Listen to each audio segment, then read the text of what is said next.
नमस्कार दोस्तों, मेरे नाम है शेखर और स्वागत है आप सभी का हमारे यूट्यूब चैनल शिकार स्टडी पॉइंट पर। दोस्तों, जैसा कि आप सभी को पता है कि पुलिस आरक्षी, राजस्व उप निरीक्षक लेखपाल, वन आरक्षी, सहायक लेखाकार, लेखा परीक्षक, इनके लिए दोस्तों विज्ञापन आने वाले हैं। ये है दोस्तों विज्ञापन की डेट कब कब आएंगी और ये है परीक्षा तिथि। उसके बाद कुछ अभ्यर्थियों के कमेंट आए डॉक्यूमेंट को लेकर, तो वो दोस्तों मैं आपको इसमें बताने वाला हूँ, खास तौर से एम्प्लॉयमेंट ऑफिस रजिस्ट्रेशन को लेकर कि वो होना ज़रूरी है या नहीं। दोस्तों, मैं आपको इसमें लोअर पीसीएस का विज्ञापन दिखाऊंगा, उसमें मांगा गया है वो मैं आपको दिखाऊंगा। तो दोस्तों, हम आ गए हैं यूके ट्रिपल एससी की ऑफिशियल साइट पर। दोस्तों, आपको बताई है कि यूके ट्रिपल एससी की 23 भर्तियां यूके पीएससी को अब चले गई हैं, यूके पीएससी को दोस्तों ट्रांसफ़र हो गई हैं और इनका पेपर दोस्तों अब यूके पीएससी कराने वाला। और चारों के दोस्तों एग्जाम कैलेंडर कब कब होंगे, प्रस्तावित तिथि भी यहाँ पर जारी कर दी गई है। तो ये दोस्तों यूके ट्रिपल एससी का है ओटीआर को लेकर। यहाँ भी दोस्तों आपको ऑनलाइन फॉर्म भरना होगा। आगे चलते हैं यहाँ पर ऑनलाइन आवेदन गलती। दोस्तों, ऑनलाइन गलती यहाँ तो सुधारा जा सकता था यूके ट्रिपल एससी में फॉर्म भरने के बाद भी एग्ज़ाम से पहले, लेकिन दोस्तों जब यूके पीएससी के आप फॉर्म भरेंगे, जैसे 7 अक्टूबर के बाद पुलिस आरक्षी के लिए आने वाले हैं, 14 अक्टूबर के बाद लेखपाल के लिए, पटवारी के लिए आने वाले हैं, तो आपको फॉर्म में दोस्तों कोई भी गलती नहीं करनी। यहाँ पर बताया कि ओटीआर में वहाँ कोई भी फॉर्म दोस्तों आप भरें तो यूके पीएससी का फॉर्म आपको गलत नहीं भरना है। एक एक स्पेलिंग आपको चेक कर लेनी है जब आप फॉर्म भरेंगे और खुद ही भरना है, किसी से नहीं भराना है। कोई आपका दोस्त या खुद ही का बड़ा भाई या कोई भी हो, किसी से आपको नहीं भराना है, खुद आपको खुद का फॉर्म भरना है। तो यहाँ पर देखिए दोस्तों, यही महत्वपूर्ण है हमारे लिए।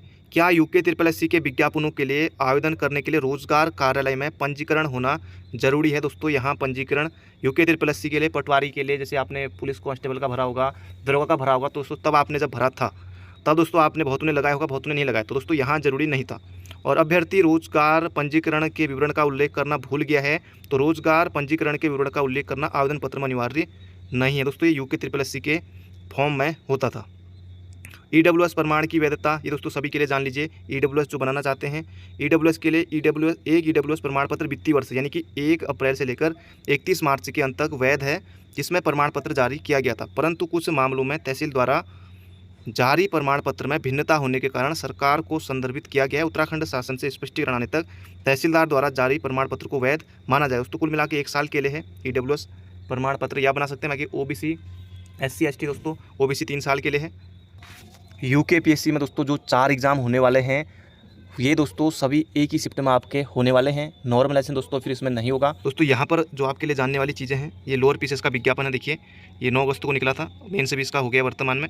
अभ्यर्थी यह सुनिश्चित कर लें कि ऑनलाइन आवेदन पत्र भरने की अंतिम तिथि, अब दोस्तों जो अभी फॉर्म आएंगे नए, उसमें जो अंतिम तिथि रहेगी, ये तो खैर इसके लिए थी, विज्ञापन में वर्णित अनिवार्य शैक्षिक अर्हताएँ एवं अन्य अर्हताएँ अवश्य धारित करते हों। अभ्यर्थी की शैक्षिक अर्हता के संबंध में परीक्षा परिणाम घोषित होने की तिथि, रिजल्ट डिक्लेरेशन डेट, वह मानी जाएगी जो अंक पत्र निर्गत होने की तिथि है। अतः अभ्यर्थी यह सुनिश्चित कर लें कि आवेदन पत्र के शैक्षिक अर्हता के विवरण में के कॉलम में संबंधित शैक्षिक अर्हता के अंक पत्र निर्गत होने की तिथि का अंकन हो। विज्ञापन की शर्तानुसार वांछित अर्हताओं की पुष्टि न होने पर अभ्यर्थन निरस्त कर दिया जाएगा, जिसकी जिम्मेदारी पूर्णतः अभ्यर्थी की होगी। दोस्तों, ये यूके पीएससी के दिशा निर्देश हैं। जब यूके पीएससी के फॉर्म आएंगे दोस्तों, तब भी अति महत्वपूर्ण निर्देश ये यूके पीएससी के हर फॉर्मों में रहता है। कोई भी फॉर्म आए हों अभी तक के यूके पीएससी के, तो ये अति महत्वपूर्ण निर्देश दोस्तों सभी में रहते हैं। यहाँ पर दोस्तों आयु को लेकर दिया हुआ है। कुछ अभ्यर्थी पूछ रहे हैं कि हमने पहले फॉर्म भरा था, अब हमारी एज नहीं है। दोस्तों, जिन्होंने भी पहले फॉर्म भरा था वो सबको दोस्तों छूट मिलेगी, आप सभी भर सकते हैं। जो नए बच्चे हैं वो भी इसमें सभी लोग आवेदन कर सकते हैं। अब यहाँ पर देखिए महत्वपूर्ण ये है, अनिवार्य वांछनीय अर्हता, उत्तराखंड लोक सेवा आयोग की परिधि के अंतर्गत तथा लोक सेवा आयोग की परिधि के बाहर समूह गौ के पदों की भर्ती के लिए अनिवार्य वांछनीय अर्हता नियमावली 2010 समय समय पर यथा संशोधित के अनुसार निम्नवत है। यहाँ पर देख लेते हैं, शासन की अधिसूचना संख्या इतना 28 जून 2019 द्वारा उत्तराखंड लोक सेवा आयोग की परिधि के अंतर्गत तथा लोक सेवा आयोग की परिधि के बाहर समूह गौ के सीधी भर्ती के पदों पर भर्ती हेतु आवेदन करने के लिए वही अभ्यर्थी पात्र होगा जिसने हाई स्कूल एवं इंटरमीडिएट अथवा इसके समक्ष स्तर की शिक्षा उत्तराखंड राज्य में स्थित मान्यता प्राप्त संस्थान से की हो।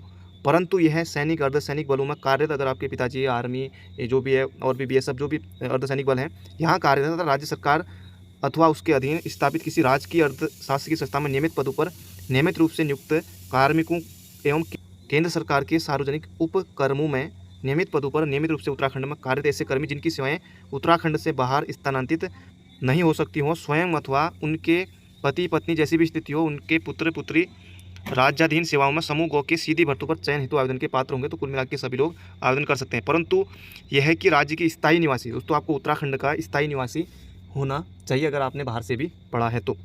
अब ये आता है एम्प्लॉयमेंट को लेकर, सेवा योजन कार्यालय में रजिस्ट्रेशन को लेकर। तो यहाँ पर देखिए, उत्तराखंड लोक सेवा आयोग की परिधि के अंतर्गत तथा लोक सेवा आयोग की परिधि के बाहर समूह गौ के पदों की भर्ती के लिए अनिवार्य शैक्षिक अर्हता वांछनीय अर्हता नियमावली 2010 के नियम 4 के अनुसार उत्तराखंड लोक सेवा आयोग की परिधि के अंतर्गत समूह गौ के पद पर सीधी भर्ती हेतु वही अभ्यर्थी पात्र होगा जिसका नाम उत्तराखंड राज्य में स्थित किसी सेवा योजन कार्यालय में आवेदन पत्र की अंतिम तिथि तक अवश्य पंजीकृत हो। तो लोअर पीसीएस में दोस्तों इन्होंने ये मांगा हुआ था सेवा योजन कार्यालय में आवेदन पत्र। दोस्तों यहाँ आपका रजिस्ट्रेशन होना चाहिए सेवा योजन कार्यालय में। तो लोअर पीसीएस में दोस्तों ये मांगा गया था। तो जैसे अभी तो फिलहाल नहीं बताया यूकेपीएससी जब फॉर्म आएंगे उसी में होगा, लेकिन दोस्तों वो जल्दी बन जाता है। तो आप ऑनलाइन ही बना सकते हैं सीएससी सेंटर से, या फिर अपने रोजगार कार्यालय में जाकर आप बना सकते हैं। दोस्तों ये आप बना लीजिएगा। ग्रुप सी वाले, आपके मन में आएगा कि ग्रुप सी वाले फॉर्म हैं, वहाँ तो नहीं मांगा था, यहाँ भी नहीं मांगा जाएगा। अब दोस्तों आयोग अलग अलग है, अब दोस्तों कुछ भी हो सकता है, इसलिए आप ज़्यादा रिस्क ना लें। कुल मिला के कहने का अर्थ यही है। खाली एक डॉक्यूमेंट के कारण आपके साथ कोई दिक्कत हो तो दोस्तों वो सही नहीं है, तो इसलिए आप ये बना लीजिएगा। ज़्यादा इसमें कोई अभी समय ही, एक दिन जाकर थोड़े में ही बन जाता है सीएससी सेंटर से या आप रोजगार कार्यालय से वहीं बना सकते हैं, तो जल्दी दोस्तों हो जाता है, इससे कोई दिक्कत नहीं है। तो ये आप बना लीजिएगा। बाकी सभी लोग फॉर्म भर सकते हैं, फॉर्म आने वाले हैं, आप लोग अपनी तैयारी करते रहिएगा।